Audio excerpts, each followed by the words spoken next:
What's up, ye Raptors faithful? It's day 3 from Victoria, BC. Adon Moss here.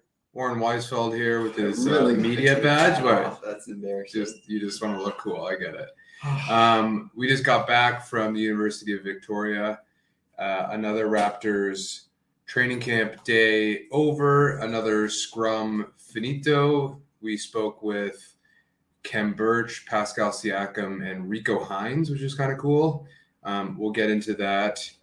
But first, we wanted to talk about just getting there. Oren and I showed up late. It was a panic. We were locked out. It was a total stress. Yeah. And then we go in, and nothing had started. Everybody was still doing their thing. Guys were shooting. Guys were running their drills. Precious was on his own, doing some, combos. What were you feeling while you were there? Well, just to set it up. Far left, we had Koloko and Kem Birch doing center drills. Yeah, like post-up stuff.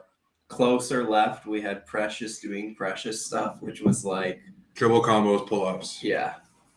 Floaters. Just Precious things. Yeah, like off foot runners. Yeah.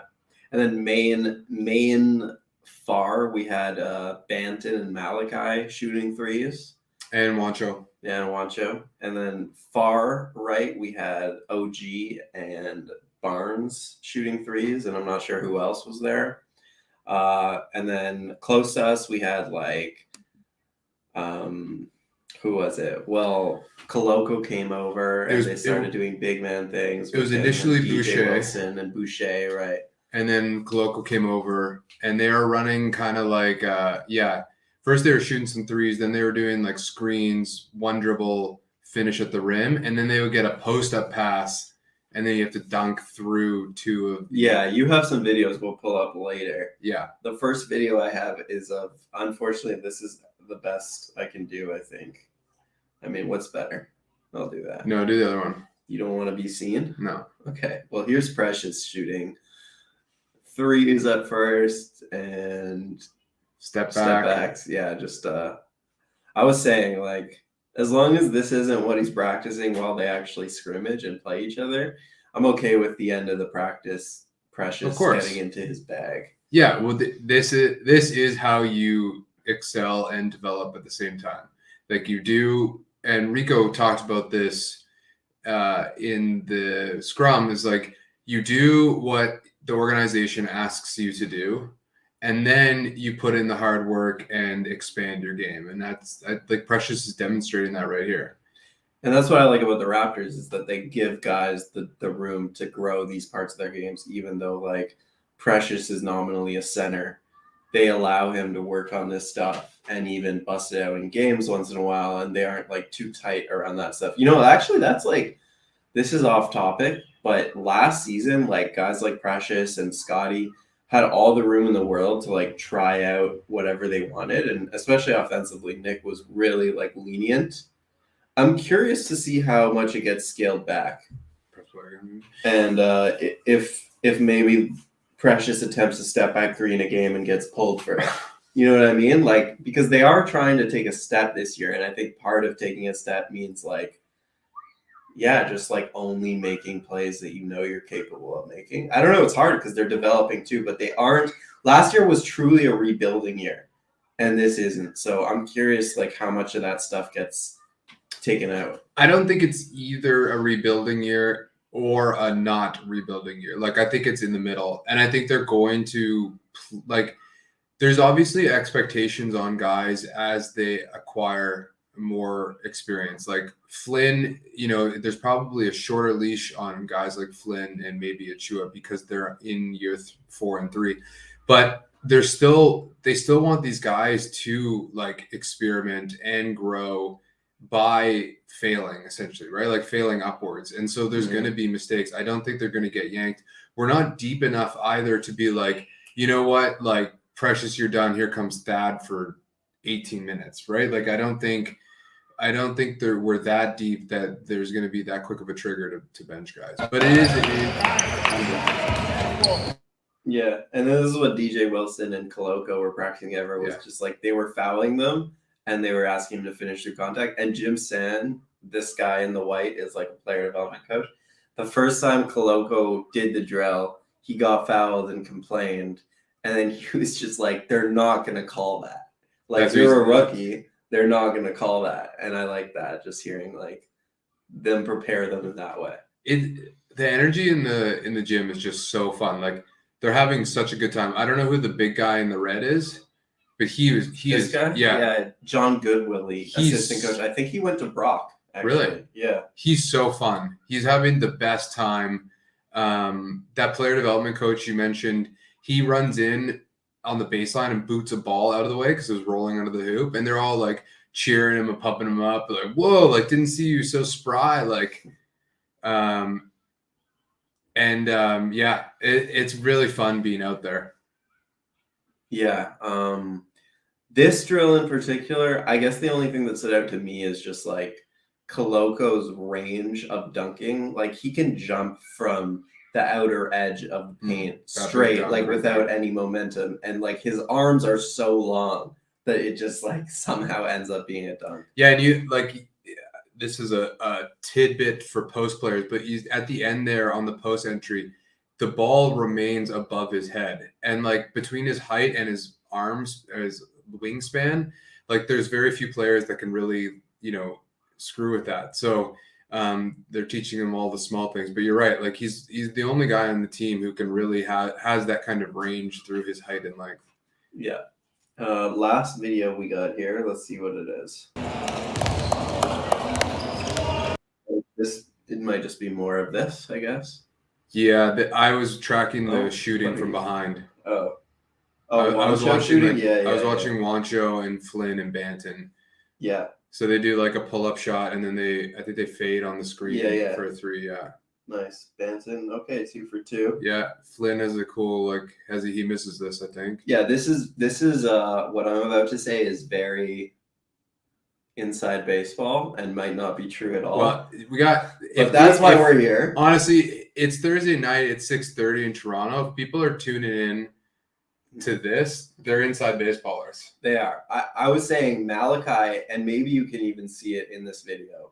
Malachi definitely looks stronger in the shoulder and arms area than more definition. Yeah, definitely more definition in the arms, and also just the shoulders are broader than they used to look. Like that's the one guy who I definitely noticed got stronger, and maybe it's kind of easier to notice with a guy like Malachi compared to like Scotty, who was already so big and now is probably a little bit bigger.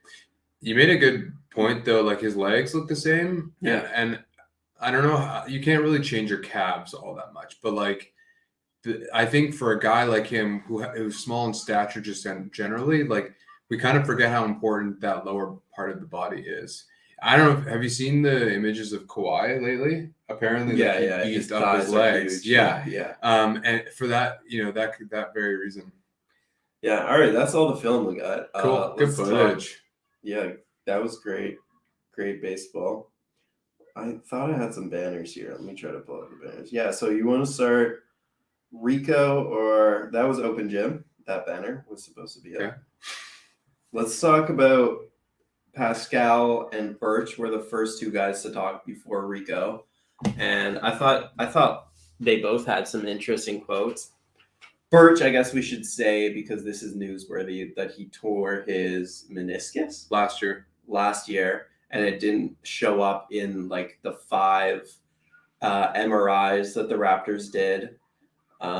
Very unlucky, and I guess it showed up later, and so he's not 100%, and he's not going to be ready to go from the season. It sounds that's what it sounds like, yeah. And it explains, his struggling last year. He said like it just kept swelling up, and they didn't know why. And then when he broke his nose, he had an opportunity to not play, and that's when he realized there's something wrong with his knee. Yeah, and that's Ken Birch, just to be clear, because there's a Pascal banner up here. Oh yeah, right. But other than that, it feels like Birch's press conference was mostly about Pascal. Yes, the theme of the entire thing was Pascal, because he started off, and I think I've never seen Pascal really interview before. I thought he was great. He's a no BS kind of guy when you're talking to him. Like he responded to one answer basically saying like, I'm not going to explain myself. Like Oren calls it defensive. I call it like straight up, whatever, whatever you want to, however you want to phrase it, but the questions for Rico and Kem were around Pascal, and honestly, I'm going to write about this later, but like Kem's response was so sober and like serious, and you always hear about, oh, these guys, they work hard, like they put in hard work, and I kind of brushed it off because they all do, of course they do. Like if you call anybody lazy at the NBA level or anywhere like around there or lower, you're totally wrong. There's no such thing. It's just that they're lazier than perhaps somebody else. So, but when Kem described Pascal, and you can probably remember the quote better than I can, he was just so serious, and it was really quite captivating. Well, yeah, I mean, from what I remember, he said that Pascal, I don't even think that guy eats breakfast or stretches, probably a boost, just to be clear, he probably stretches. But he works out for 2 hours before practice, then practices, then works out for another hour. And he said, I've never seen anything like it. And then he said, big season coming. And Rico said something similar, like when they get to the gym, Pascal always already has a full sweat on. Yeah. So yeah, there was a lot of talk about Pascal's work ethic. And that's the kind of stuff you hear about like Kobe, and like, right. I'm not saying, we're not saying anything about Pascal even being a top 5 player. Like it has nothing to do with that. But when people are talking in a way that seems hyperbolic, but it's like they're being serious, like that's when you actually do kind of listen. Mm-hmm. And I didn't realize that about Pascal. I knew he busts his hump. Like there's no, like obviously like where he's become, but to hear this is just it to me, it brings a different kind of light on Pascal. Yeah. And then Rico was also a refreshing quote because I had never heard him talk before, but him talking about Pascal, he also had a quote that someone just asked, what's been the biggest change from when you first saw Pascal, which was pre-draft, to now? And he immediately said just his mentality. And he said he's meaner now. He said like he used to be, and he is a really nice guy and he's always been a really nice guy, but he says like now he has like a mean streak to him, and you need a mean streak to be like a top guy in the NBA. Yeah. For a lot of like obvious reasons, I think. So yeah, I thought that was another interesting quote. Like I feel like top number 1 options don't always get talked about this way. Like, right. I feel like if LeBron is on your team or Kawhi is on your team, like yeah, I remember when Kawhi was on the Raptors, some guys would have nice things to say about him, but some guys would sidestep questions because they didn't want to like speak clamorously on Kawhi, who was kind of doing his own thing. Yeah, he's probably doing the opposite. He was just like, not that he wasn't working hard, but it was very choiceful. Yeah, on his own, trying to get preferential treatment, and that grinds on role players. And it's like, to be a number 1 option and have everyone talk about you in this light, like that's not bullshit. Like guys choose to talk about you this way. Even though the line of questioning is obviously about Pascal, guys are still like going out of their way to shed compliments on him. Yeah. Again, like that's what I mean is like, and Cam strikes me as a pretty quiet guy, or like he seemed to be in a dour mood. At least I don't know if that's him all the time or not. Maybe just because he's frustrated with what's going on with his knee, but yeah, it's just like he didn't need to be that emphatic about what he was saying about Pascal, and he was, and so it really like caught me. Let's talk about Pascal before we move on to Rico hand runs, because I guess like he had that big quote about I want to be a top 5 player in this league. Everyone's saying he looks different. What for you does he need to add to his game? Whether it's like realist, like something that you would like to see him add, or something that's more realistic, something that's less realistic, but like what do you want to see him add to his game in order to reach the next level this season? Well, we talked about this a little bit yesterday. I think like 2 things he's almost reached a level that I can't if he were to stay where he were right now, I would be completely fine with it. If he was consistent. Yeah. But the next level, like definitely a spot up 3, just because I think as soon as that starts falling, you can incorporate him in offenses in a lot of other ways. And also then, leverage guys like Scotty Barnes on ball, or even OG for that matter.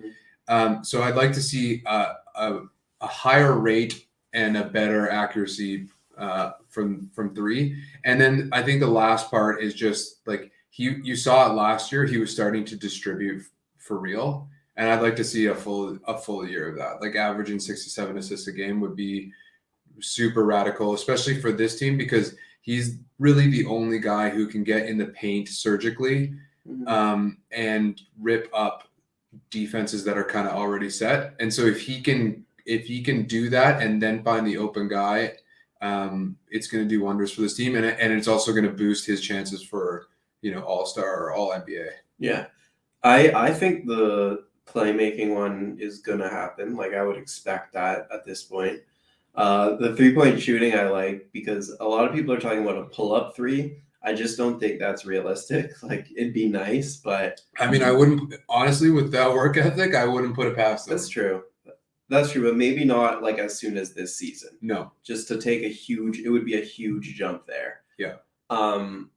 For me, foul drawing is a huge one. I think he averaged like 7 free throws last year.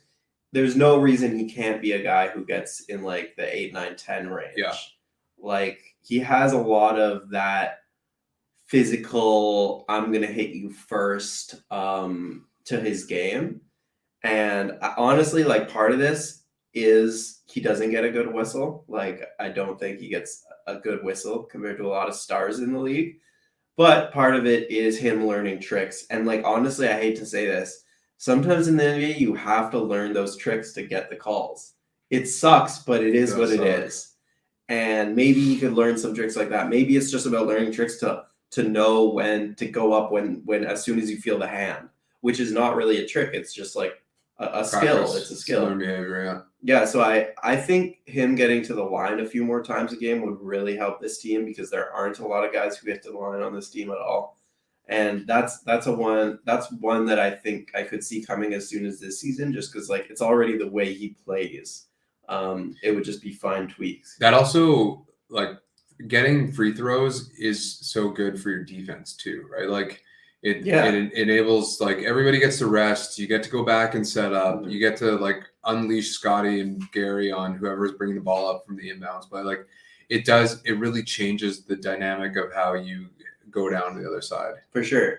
And it also is like the easiest thing to do when you desperately need a bucket. Yeah. And you're on the losing end of a run is like give it to Pascal and let him get to the line. But the part of the like getting the calls is narrative, and like LeBron's the king of this, right? Like he whines all off season about not getting his respect or whatever, and he knows that's feeding into the organization, into the referee, and so like it's been smart of Siakam to make a top 5 quote like this, like put respect to his name, you know what I mean? And so maybe this year we'll see a different kind of reception from him from the refs. Yeah.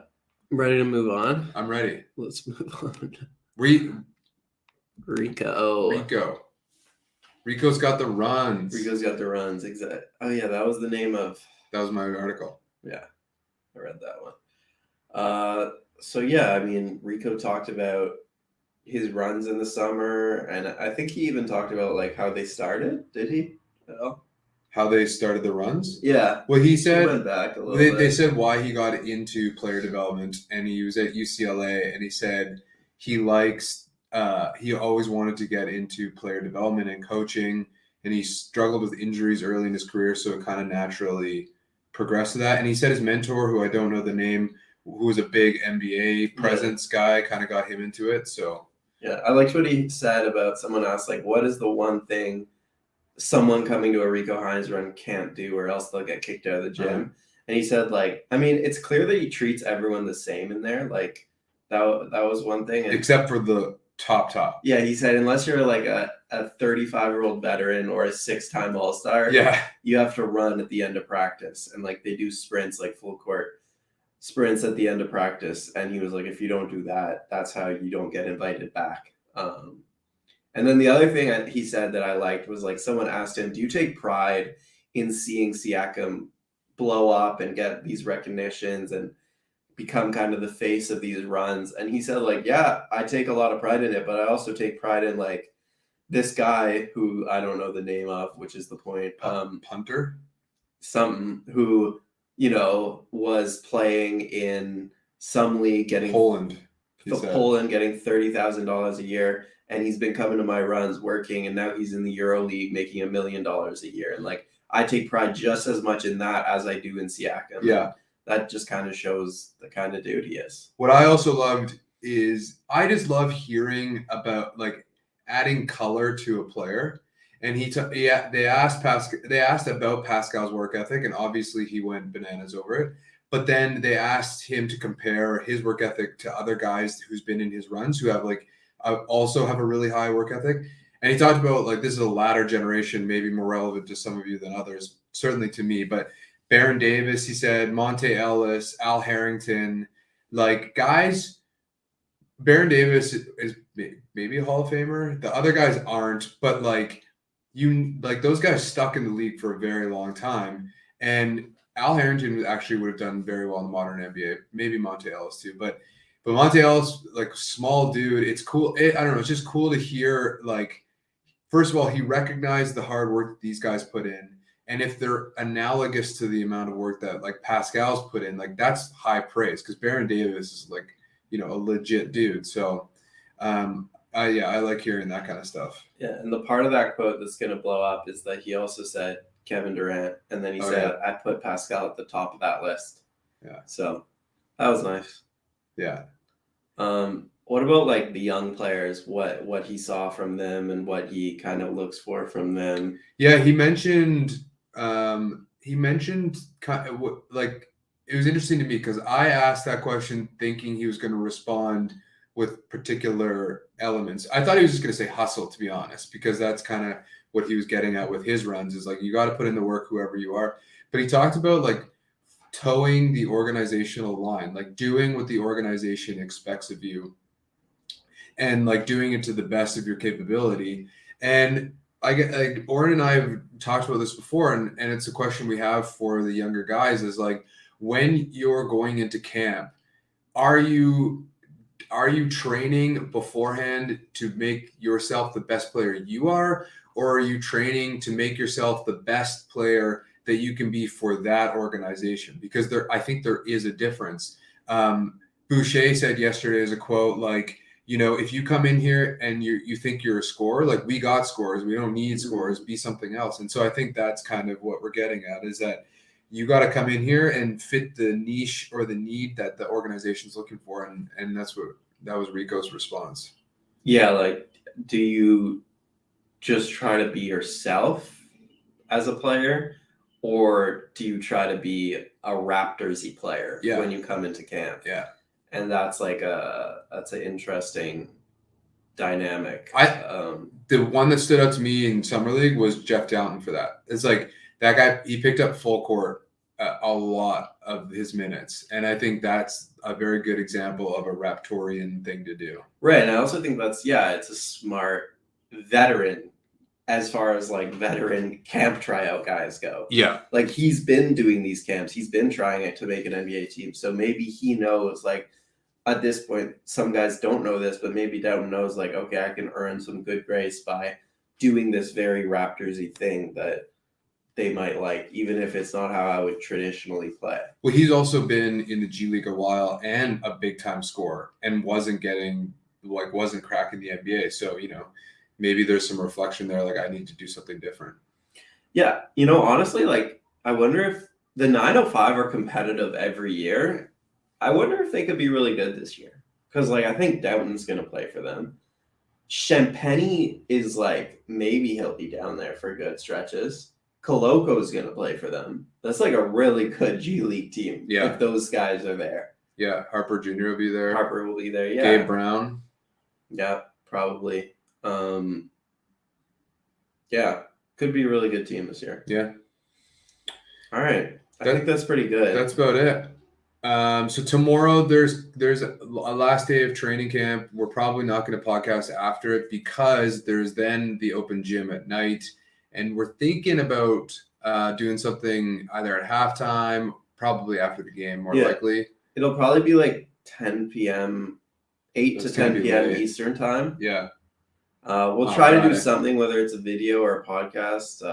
Maybe we'll do a Saturday too. Yeah, The it could be airport. the Saturday morning. Yeah, we'll tweet it out on the Raptors Republic channel, but we definitely want to give you our reactions to the open scrimmage because that'll be the first time we get to see Scotty and Pascal and these guys actually playing. So keep your ears out for that. Best way to do it is to subscribe to our YouTube channel because you'll get alerts for when we schedule a post, which we usually schedule our live shows like an hour ahead of time. And our on Twitter is another good way. You can follow me and Adon on Twitter. And yeah, thanks for stopping by. Yeah. Always a was fun. pleasure. We'll be back to tomorrow. Peace out.